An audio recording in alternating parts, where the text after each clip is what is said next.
Herkese salam. Bugün bir xanım tanışımızın xahişi ilə gəlmişik Aden uşaq bağçasına.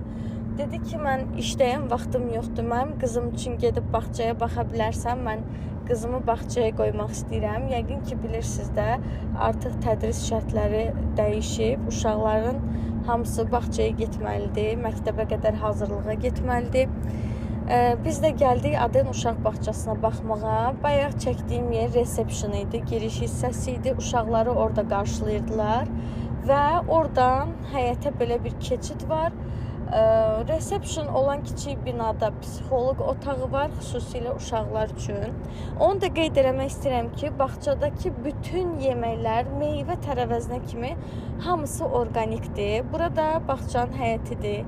Yay fəslində uşaqlar üçün Intex hovuzdan tutmuş, maraqlı oyunlara qədər, oyun ərazisinə qədər hər şey var. Bütün bağça da gözəl dibçəklərlə, güllərlə əhatə olunmuşdu. İçəridə ayaqqabı ilə icazə yox idi. Ümumiyyətlə uşaqların sağlamlığı üçün, içəri virus daxil olmaması üçün hər cür önləm də alınmışdı. Bunu çox sevdim. Daha sonra içəri girdik. Bu bağçanın əsas binasıdır. Mən də bakilimi geyindim. Qocalmışam, dayı ayaqqabı geyin, soyun alınmır. Bura uşaqların şkaflarıdır. Gəldikdə əşyalarını bura yerləşdirə bilirlər. İndi sizə bir mərtəbələri gəzib göstərəcəm. Bura birinci mərtəbədir. Yeməkxana olan bölmədir.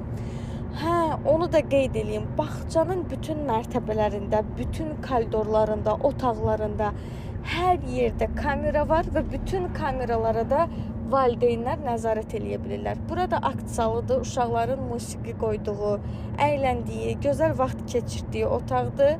Çox böyük də aynası, kolonkaları, oturacaqları çox gözəl təmin olunmuşdu. Bu da akt zalının kamerasıdır. Bu da indi göstərəcəyim də yeməkxananın kamerasıdır. Belə gözəl dibçəklərlə qalxırıq ikinci mərtəbəyə. Bu arada uşağınızın, övladınız varmı? Varsa neçə yaşı var? İkinci mərtəbədə pediatr otağımız var. Uşaqları yoxlanması üçün təbii ki, sağlamlıq önəmlidir. Daha sonra uşaqlar üçün rəsm və şahmat otağı təşkil ediblər. Görün necə gözəl, necə maraqlı düzəldiblər. Burada uşaqlar həm rəsm eləyirlər, həm şahmat oynayırlar. Maraqlı lövhələrdə oyunlar var idi. Bu da şahmat dərsləridir.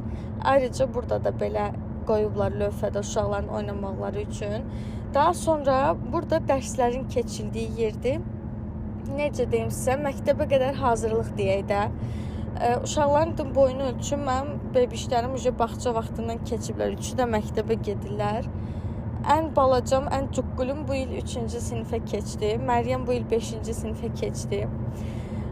Bu da koridordur. Hətta uşaqlara soyuq olmasın deyə böyük bir kondisioner qoyublar koridora ki, birbaşa uşaqların üstünə vurmasın otaqlarda. Amma maşallah sərin idi.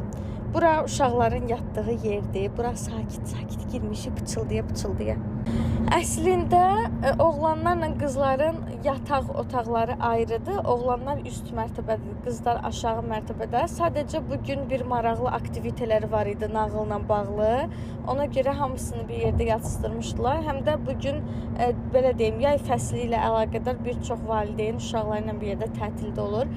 Məlum olaraq bağçada uşaq sayı o qədər də çox deyil, amma sentyabrda burada yer olmayacaq böyük ehtimal. Qalxdıq 3-cü mərtəbəyə. Burada da çox maraqlı tədris otaqları var. Lap körpə uşaqlar üçün tədris otaqlarında, oyun otaqlarında da çarpayılar qoyublar. Otaqlarda sanitar qovşaq da var idi. Az yaşlı uşaqların rahatçılığı üçün, belə deyim, çox bəyəndim də, yəni özüm uşaq olmaq istədim.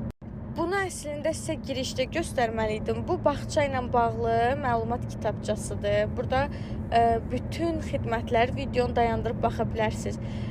Bütün yeməklər, uşaqlara nə yeməklər verilir, nə soklar verilir, nə içkilər, nə şirniyyatlar, salatlar, şorbalar, daha sonra oyun aktiviteləri və s.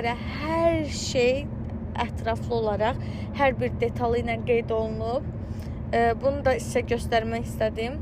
Ümumiyyətcə, bir dənə də sizə sualım var. Bağça seçəndə ən çox nəyə diqqət edirsiniz? Burada da rəfiqəmlə danışdıq, görüntülü olaraq, həm də səsli. Sənədləri təqdim elədim və qızı yazdırdıq bağçaya. Hələlik!